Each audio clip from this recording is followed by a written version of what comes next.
So aviation is often visualized as a system that defies prediction. Materially undesired events occur regularly in a seemingly random manner. There's a difference between chaos and disorder. It's now my pleasure to introduce our next Flash Talk speaker, Dr. and Captain Samir Koholi, founder of the CEO of the Erring Human. Samir will be describing application of chaos theory in the management of aviation safety. Samir, the floor is yours.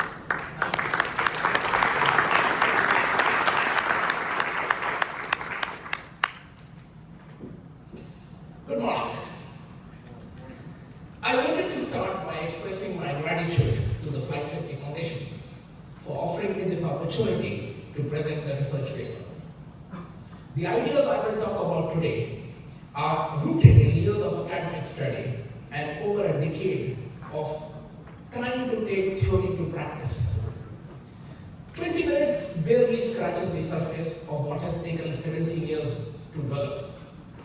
Therefore, my aim today is to spark just enough curiosity so you could dive into your own rabbit hole or bribe me with a beer later for a deeper discussion. What is chaos theory? Chaos theory demonstrates the unpredictability of deterministic systems, especially the sensitivity to initial conditions and the irreversibility of exponential divergence. Don't get lost in the jargon. I will explain all of this as we go along. Fractals showcase complex, self-similar patterns. Thermodynamics introduces us to entropy, which is a measure of disorder in a system, and a key to understanding not only the error of time, but also evolutionary biology and the processes underlying the very origin and existence of life. So, what does this have to do with the aviation industry? Before I answer that question, let me introduce you to my favorite safety mascot and explain why I consider safety as the blue-footed booby of aviation and why I stand before you wearing blue shoes. These magnificent seabirds use their striking blue feet to signal their health and sexual maturity. And let me just say, no one is swiping left on a healthy booby. They evolved this trait over time through a feedback loop. Males display their feet in an elaborate mating ritual by lifting them up and down while struggling before a female. The coloration is favored through sexual selection. Only the bluest feet get to mate and pass their genes on. That is the nature's feedback loop. Why is this relevant? Because we in aviation use the same feedback to refine our systems. Our feedback tells us what is making us safe and what is not working for us. Now, let me introduce you to the four great minds behind the chaos theory. What did we learn from these four great minds? Behind complexity, simple rules are at play. Chaos is not random. It follows simple mathematical rules with feedback loops. It is these feedback loops which amplify tiny differences, producing either unpredictability or beautiful self-organizing patterns. Whether it is morphogenesis, which is division of stem cells to produce various organs in an embryo, patterns on a zebra, beautiful cloud formations, waveforms in an ECG, a flock of birds, branches of trees or crocodile. Complexity naturally emerges from simplicity. While deterministic systems follow strict rules and predictable patterns, for example, 2 plus 2 will always equal 4, unpredictability can emerge due to factors such as complexity, sensitivity to initial conditions, or limited information. Exponential divergence refers to the fact that small input changes lead to vastly different outcomes, making predictions challenging.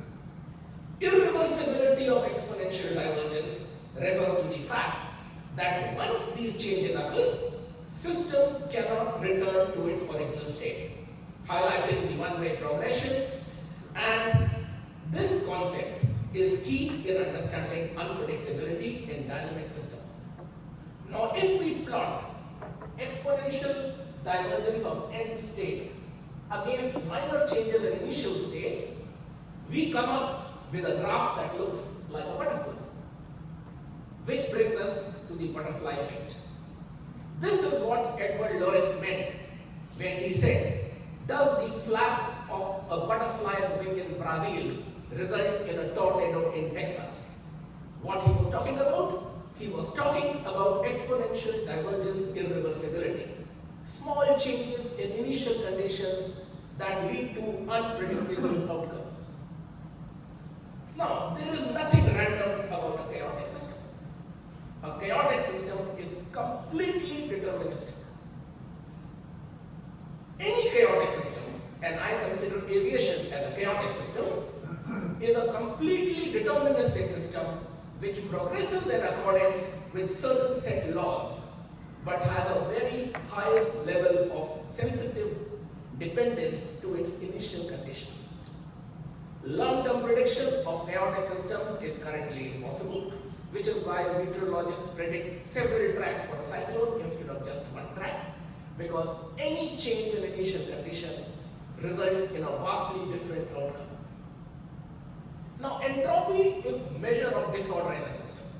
It is a concept that comes from second law of thermodynamics. It is entropy that changes a chaotic system into a disorderly system.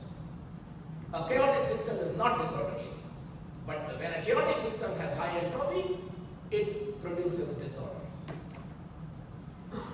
Fractals are very important tools in aviation safety management. They are complex, self-repeating patterns found in nature and mathematics, often appearing similar at every scale. Fractals are powerful tools in aviation safety management because they help identify patterns in complex systems, thus fostering better decision making. Fractal pattern matching is safety risk management, whereas fractal density or persistence is operational risk management. For example, the 2025 DC meteor and the 1986 Grand Canyon meteor, the fractal patterns match perfectly. There is absolutely no difference in fractal pattern. Fractal density or persistence, however, is another matter. Nature is a master of turning simplicity into complexity. And aviation industry mirrors this. According to fractals, patterns repeat at every level. Whether it is a simple one-runway airport or one of the most complex aviation systems in the world, whether it is Wright brothers aircraft or the most complex flying machine ever built, aviation policies, procedures, and rules of aerodynamics required to operate remain the same. They do not change. We take the same procedures and replicate them over and over again, developing complexity from simplicity. Following, without knowing it, the rules of fractal geometry and the principles of chaos theory. Planes, air traffic control, maintenance, even passenger procedures follow standardized checklists and feedback loops. Now, it is very important to understand the link between entropy and complexity. This is crucial for all aviation safety managers. Zero entropy means complexity. It is a state of dictatorship. Nobody is allowed to speak. However, as entropy rises, complexity also can rise up to a certain point. Too much of entropy, which is a state of dissent or lack of structure, lack of organization, kills complexity. Therefore, maintaining an optimal level of entropy for the desired level of complexity of your organization is crucial. This balance ensures that the system remains functional and resilient without tipping into rigidity or disorder. The tragic January 29, 2025 accident underscores the big lesson. This accident proved that if feedback systems like ASAP get ignored, entropy throws the party and not the fun kind. The staggering 15,214 occurrences in 3 years indicated excessive entropy in the system. Unfortunately, the feedback loop was ignored, leading to system collapse and ultimately today a ban on helicopter operations. The entropy and complexity were not managed, and this resulted in complete loss of complexity by eliminating helicopter operation. This accident serves to showcase a living example of what I have been talking about until now. Chaos theory, evolutionary biology, thermodynamics, they all teach us valuable lessons in management of aviation safety. We live in a world which is based on these laws. We cannot act against or ignore them and still hope to survive. Now, if I had the privilege to go back in time and apply chaos theory to Washington DC operations, how would that look like? Step 1 would be to identify recurring safety anomalies. Overlapping controller radio, which represented high entropy. Helicopter altitude deviation, represented initial conditions change. Near-miss RA errors represented exponential divergence. If congestion and route overlap, represented high entropy and initial condition change. Step 2 would be to map the fractal patterns. Near-miss alerts occurred monthly. Helicopter altitude exceedances were repeated. Radio step-on and communication breakdown persisted but never addressed. Now, what is important? These anomalies clustered. They were not isolated. They were all together. And that represents a pre-repeating fractal pattern. So the next step would be to define a feedback loop signature. Components of such a feedback loop would be like more than one RA alert in any rolling week, helicopter flying more than 50 feet above any defined altitude, at least one instance of radio step-on or communication failure, and the threshold being occurrence of any two in any rolling 14-day period. This feedback loop would flag a high-risk period demanding a safety intervention. So, step 4 would be first to define how are we going to detect the events. For example, TACAS alerts, flight tracks, radio logs, altimeter performance, whatever. Step 2 would be pattern recognition. We need to detect more than 2 signature events in any rolling period. Any software engineer worth his or her salt could do an automated dashboard, but while working for my clients, I have also done it on MS Excel and MS Access without involving any software engineer. Then would be the risk forecasting and trigger. I would like to take this to the next slide. Before I talk about risk forecasting and trigger, let me introduce you to what are called Feynman constants. When we study chaos theory, we come across Feynman constants delta and alpha. These are key to understanding growth dynamics in non-linear systems. They represent when a bifurcation is going to happen, when the system will be chaotic, which means when it will either move towards unpredictability or move towards a beautiful pattern. Feynman constant delta represents interval timing, that is the frequency of event accumulation of fractal density. The second Feynman constant alpha talks about exponential growth in amplitude or severity. This is ideal for scenarios like aviation because we have rare but severe anomalies. What we need to look for in safety risk management is fractal patterns, and this constant helps us identify fractal patterns. So, how would I do risk forecasting and setting a trigger using alpha to compute what is called escalation ratio static? First, define the severity score depending on study of the event that happened. Then, see what would be your total score, what is the maximum score that is possible. Compute the total score, in this case 22. Compute static escalation ratio using the second Feynman constant. Total score divided by the second Feynman constant gives us 9. So we need to trigger a safety intervention whenever the total score reaches 9. This is how it will work. Every time your running total touches 9, reset the running total and trigger a safety intervention. Why? Because at score of 9, this system is reaching a bifurcation pattern. The fractal pattern would repeat unless active action is taken here to reduce entropy and break the developing pattern. This is fractal pattern matching only.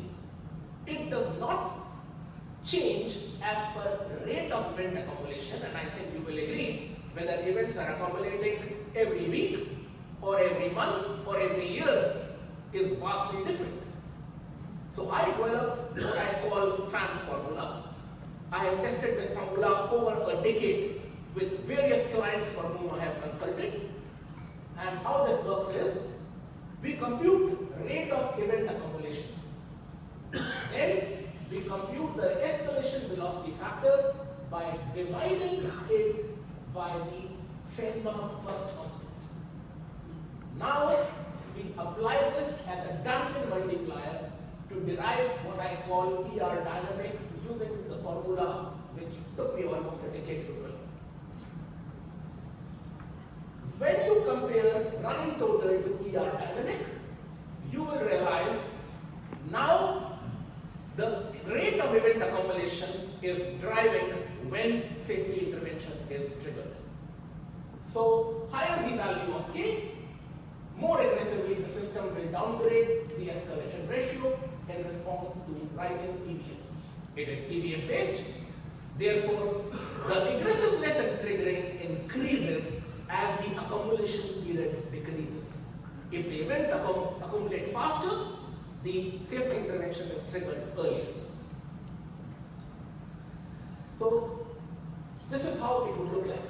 In a static model, it will trigger at 9, but a dynamic model would be way below 9 depending on the rate at which the events accumulate. What this does, it tells you when you are entering a high risk period and you need to trigger a safety intervention. Now, you need to define how would you intervene.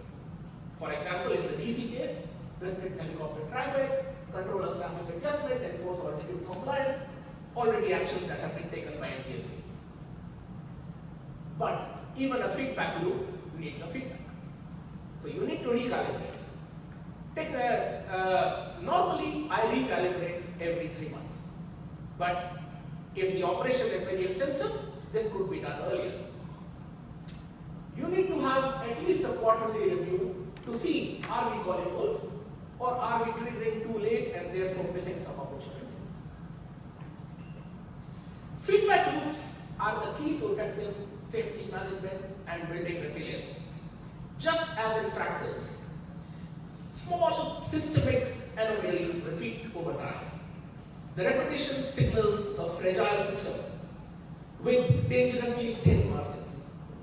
By detecting and feeding them into a feedback loop, The safety system can forecast the risk and trigger timely intervention, reducing entropy and controlling irreversibility of exponential divergence. And ASAP is part of a safety system. Systems left alone spiral into disorder. Feedback loops based on chaos theory and fractal matching take us from being proactive to being predictive. And that is where your SMS needs to be. So, can we get some KPIs out of this? Certainly. For your safety manager, there is no mention of the word accident or incident in the definition of safety. So why would you set a target to reduce it? Only God or a supernatural being could reduce it. Keep your focus on what is most important, identification and analysis of operational risks. But risk exists because of hazards. And take a step back. Look at the hazards that generate these risks. No job is done until the paperwork is done. If you are not getting safety reports, you have a far greater problem on your hand. Reading the reports is non-negotiable. Set a target towards in-depth analysis of those reports. Making recommendations is easy, but of what use are the recommendations that cannot be implemented? Did they include a cost-benefit analysis, or were they just something made for the sake of putting in a recommendation? For your accountable manager, again, of what use are recommendations that are not implemented on ground? Set a target to ensure they get implemented.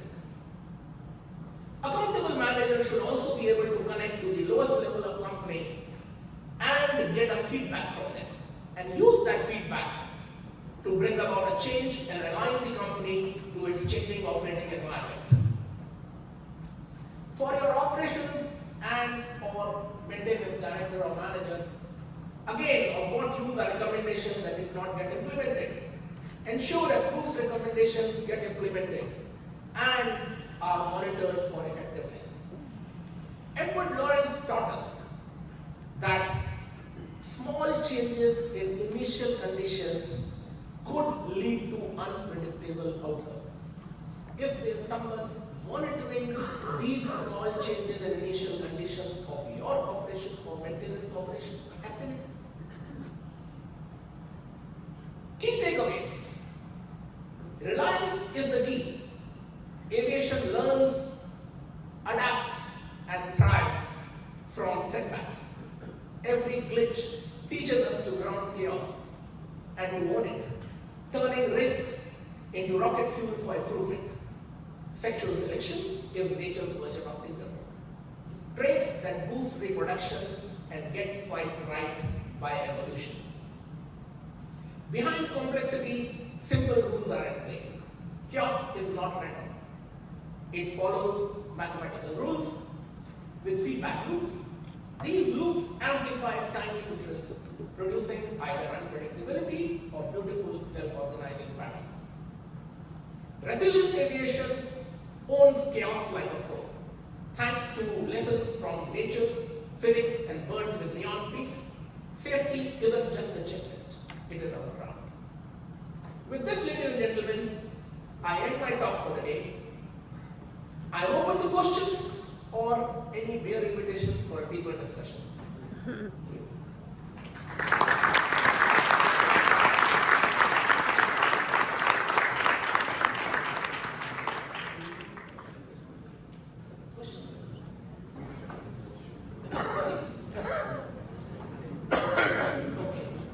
Okay. Anybody would like to ask a question? We have about 6 minutes remaining on the timer.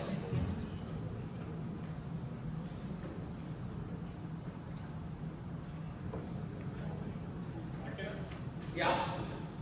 Guten Tag, Science Quiz. Nächste Frage.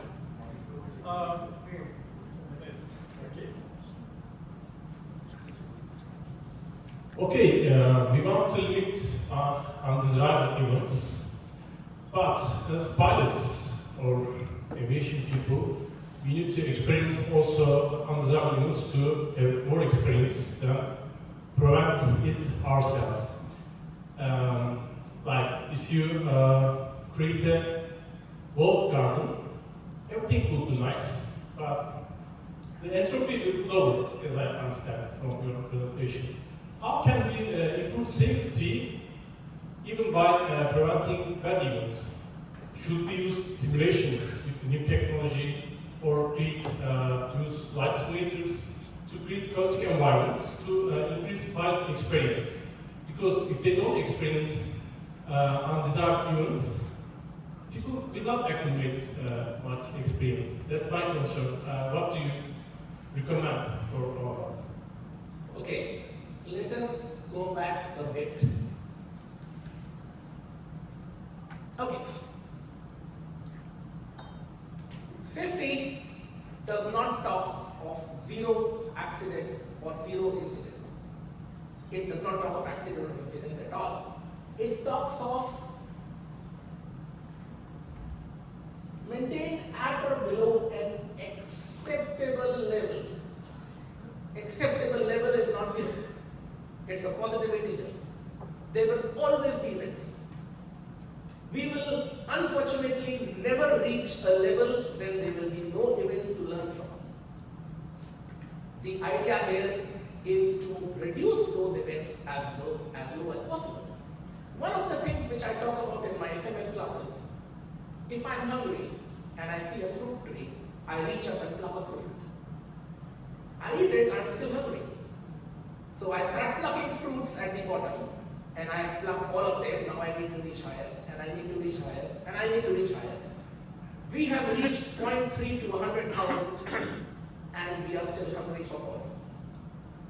We need to continue reaching higher, otherwise we will never go below 0.3. So this is a way where you can predict when your next event is possible and exactly what would cause that event.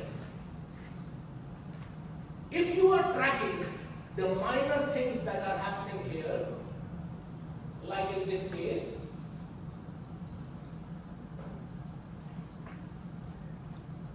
if you are tracking these minor events that are happening, only then you can prevent the big one which will follow. A big one never comes out of the blue. There would be a lot of minor before that. And that is where we need to work. You see the triangle. So 1,000 below, 1 on top. So you need to track all of these, you need to fix all of these, but what I'm saying, you can use these as fractals and feed them into a formula which will help you track it even better. Where you can know, now is the period of high risk. Now I need to do something. Because if I don't do something now, a big event is coming. Does that answer your question? Yes, mostly. Thank you very much. Anybody else?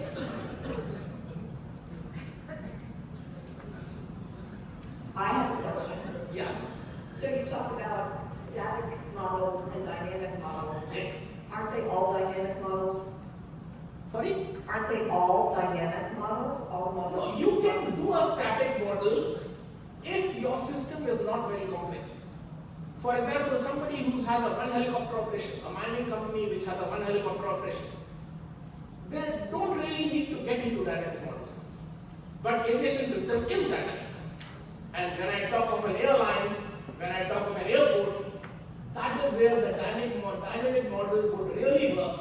Because what you need is a large number of data to calculate an event accumulation rate. If the events are happening once in a year, there is almost no event accumulation rate. But in an airport or in a large airline, you have several events happening daily. And that is where the dynamic model really comes into play. Right? 1 minute left. Anybody? Yes, please.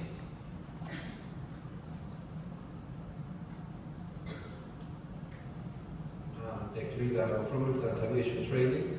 I have a question regarding chaos theory, if this is mostly applicable to closed loop systems or open loop systems. And if it's open loop, how does the trans-scientific aspects of the system, such as decisions by regulators of not performing adequate oversight, might influence the system? Thank you. Okay. Chaos theory applies to both, whether open loop or closed loop, because as long as a system is deterministic, that is important. A deterministic system where prediction is difficult. We see aviation as a system where we say, okay, today an accident happened and we don't know why. But it is a deterministic system. We need to know why. And how we know why is using this principle of butterfly effect, feeding it into the formula. Right? Thank you very much.